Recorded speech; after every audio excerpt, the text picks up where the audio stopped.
Puji Tuhan, Shalom, Assalamualaikum, Om Swastiastu, Namo Buddhaya, salam kebajikan, dan salam cinta damai dari saya, Perianto Zamasi. Selamat siang buat teman-teman semua dimanapun berada pada kesempatan siang hari ini, dan saya percaya kita senantiasa diberkati oleh Tuhan. Nah, Bapak Ibu Saudara-saudari, pada kesempatan siang hari ini, saya akan membagikan kepada kita semua bagaimana konflik Israel dan Hamas, ya kan? Banyak yang mengatakan bahwa Israel mempunyai target untuk menguasai Al-Aqsa, bahkan ingin menghancurkan Masjid Al-Aqsa yang ada di kota tertua, yaitu di kota Yerusalem. Apakah benar seperti itu atau bagaimana?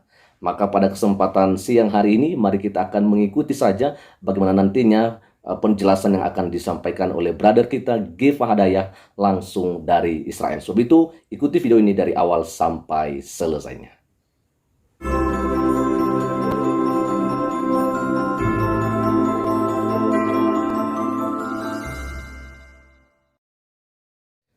Oke teman-teman, dan pada kesempatan ini kita langsung aja untuk mendengarkan apa yang disampaikan oleh brother kita Giva Hadayah. Tapi sebelumnya mari kita bantu subscribe channel YouTube Isranesia dan juga channel YouTube Raja Nabasa. Tuhan Yesus memberkati, dan langsung ke videonya. Kan kita sudah mendengar berulang kali ada peristiwa Hamas begitu membuat Israel kesusahan, dikirim roket berulang-ulang dan tahun demi tahun. Di Indonesia ada banyak kabar beredar bahwa alasan mereka menyerang Israel itu adalah untuk keagamaan.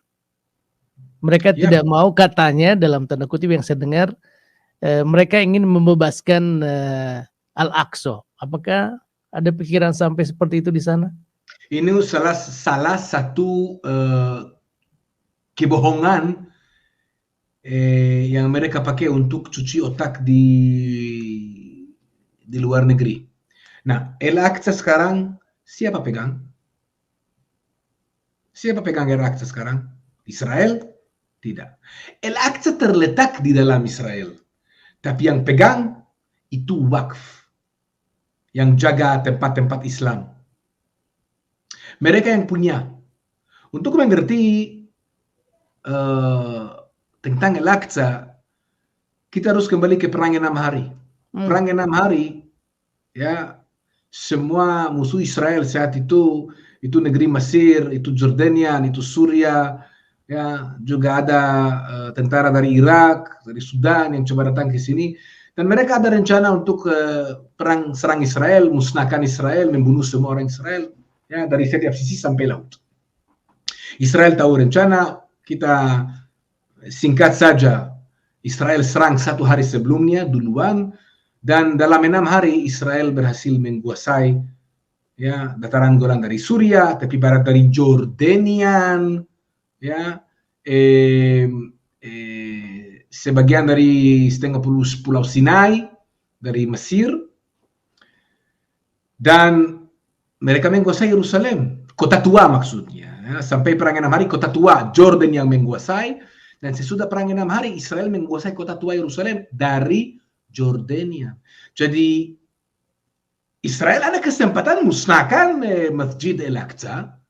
Israel bisa, karena jangan lupa buat orang Yahudi, Masjid Al-Aqsa itu Bukit Moriah, tempat yang tersuci buat orang agama Yahudi, tempat menurut agama Yahudi, Abraham, ya, coba mengorbankan anaknya Ishak, perjanjian yang terjadi di antara Abraham dan Tuhan.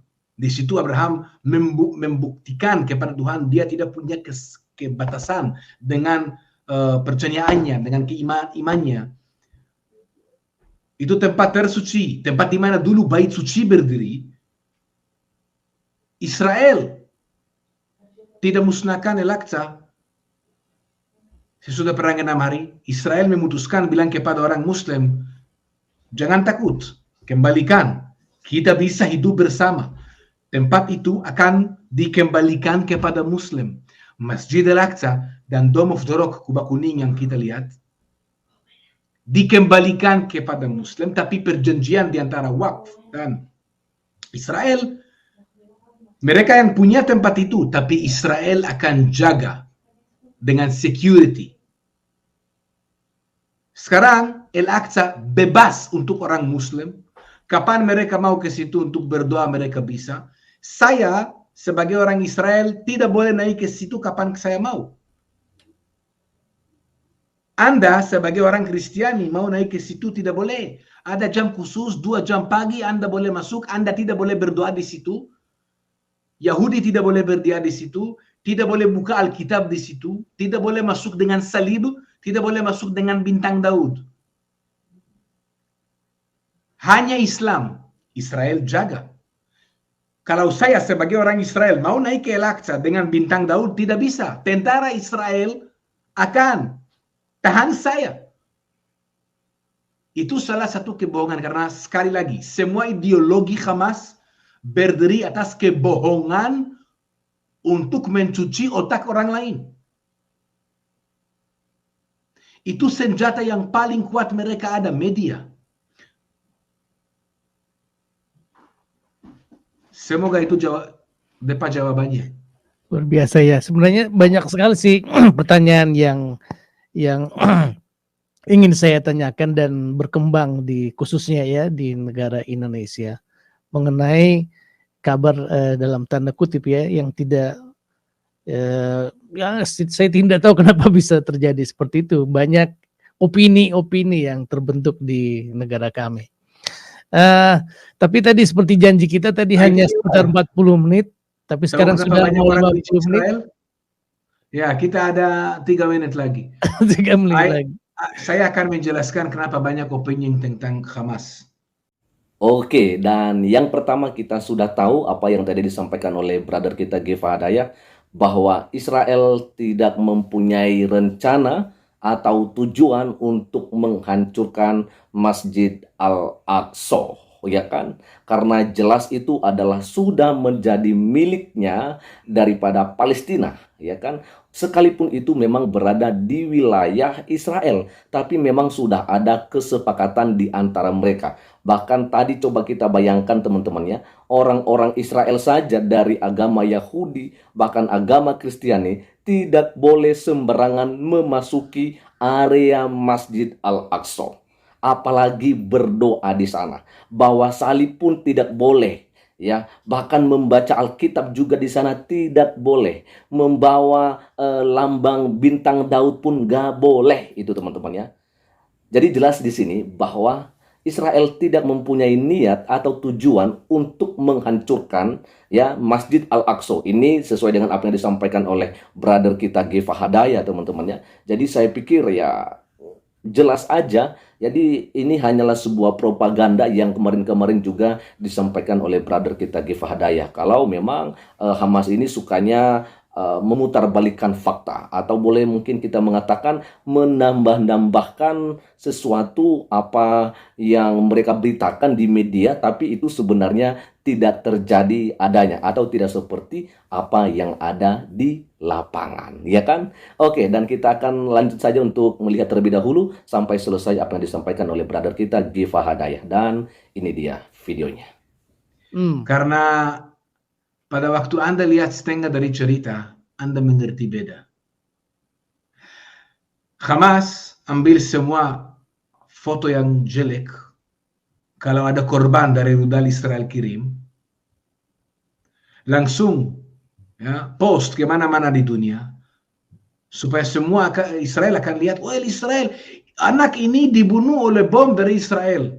Betul, Israel lempar bom di situ. Tapi apakah orang yang dibunuh, yang tewas dibunuh oleh Israel atau oleh Hamas? Karena siapa yang kasih peringatan kepada orang itu lari dari situ? Israel. Siapa yang paksa orang itu tinggal di rumah? Hamas.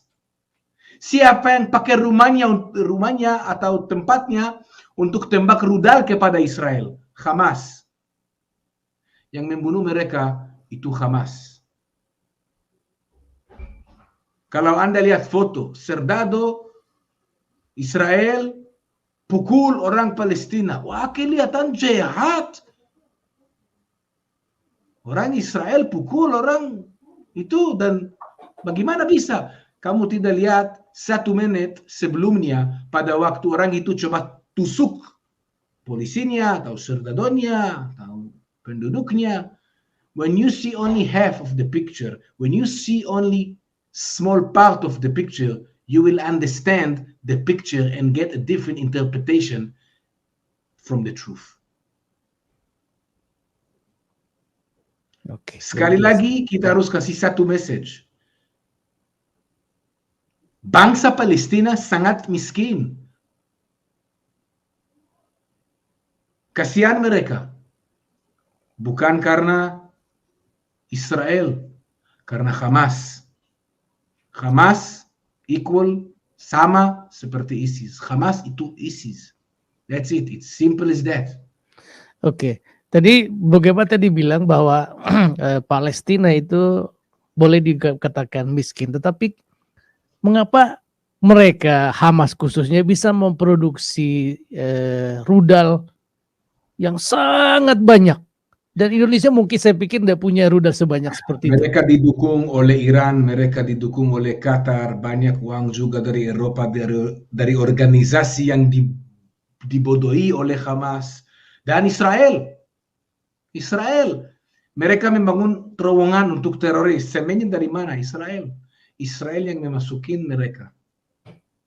Semua equipment yang harusnya dipakai untuk penduduknya, tapi dipakai untuk teror. Ini sesuatu yang orang di Indonesia tidak mengerti. Di mana semua supply yang masuk ke Gaza? Besi, semen, uang, mana semuanya? Hamas pakai untuk teror. Oke teman-teman, dan kita sudah mendengarkan saja tadi apa yang disampaikan oleh brother kita Gifhadaya. Saya pikir kita sudah sangat mengerti dengan apa yang beliau sampaikan kepada kita lewat videonya yang saya sudah tampilkan kepada kita pada kesempatan siang hari ini. Dan bagi saya ini sangat betul-betul memberikan saya pemahaman. Yang pertama dulu ya, bahwa masalah Masjid Al-Aqsa itu memang berada di wilayah Israel, tapi itu adalah sudah menjadi milik sepenuhnya daripada saudara-saudara kita orang Islam untuk menggunakan ya Masjid Al-Aqsa itu dalam melakukan kegiatan-kegiatan peribadatan mereka. Dan itu dijaga ketat oleh tentara Israel itu sendiri. Itu memang sudah kesepakatan ya. Itu memang sudah kesepakatan. Dan yang luar biasanya itu, orang Yahudi sekalipun, orang Israel sekalipun yang ada di wilayah itu tidak boleh sembarangan masuk di pekarangan atau di area Masjid Al-Aqsa. Apalagi membawa berbagai lambang keagamaan orang lain atau non-muslim, tidak boleh. Termasuk tadi yang disampaikan lambang seperti salib, bintang Daud, dan apapun itu nggak boleh dibawa di Masjid Al-Aqsa, di daerah, di wilayahnya begitu. Tidak boleh membawa Alkitab dan sebagainya. Intinya, di luar daripada kegiatan peribadatan, ya, dan juga aksesor-aksesoris ya, yang tidak berkaitan dengan keislaman, di area Masjid Al-Aqsa tidak diperkenankan untuk dibawa di sana. Apalagi untuk melakukan kegiatan peribadatan. Itu jelas memang hanya digunakan ya sebagai peribadatan untuk saudara-saudara kita Islam. Itu sangat luar biasa sekali teman-teman ya. Itu sangat luar biasa sekali. Ya, wilayah itu wilayahnya Israel. Tapi yang memanfaatkan wilayah itu adalah saudara-saudara kita yang beragama Islam. Ini keren sekali teman-teman ya. Ini saya teringat dengan bagaimana yang terjadi di Sulawesi Utara, di Maluku, ya kan, ketika ada gereja yang kalau misalnya buat Natal, itu yang menjadi petugas keamanan di luar, itu saudara-saudara kita dari Muslim.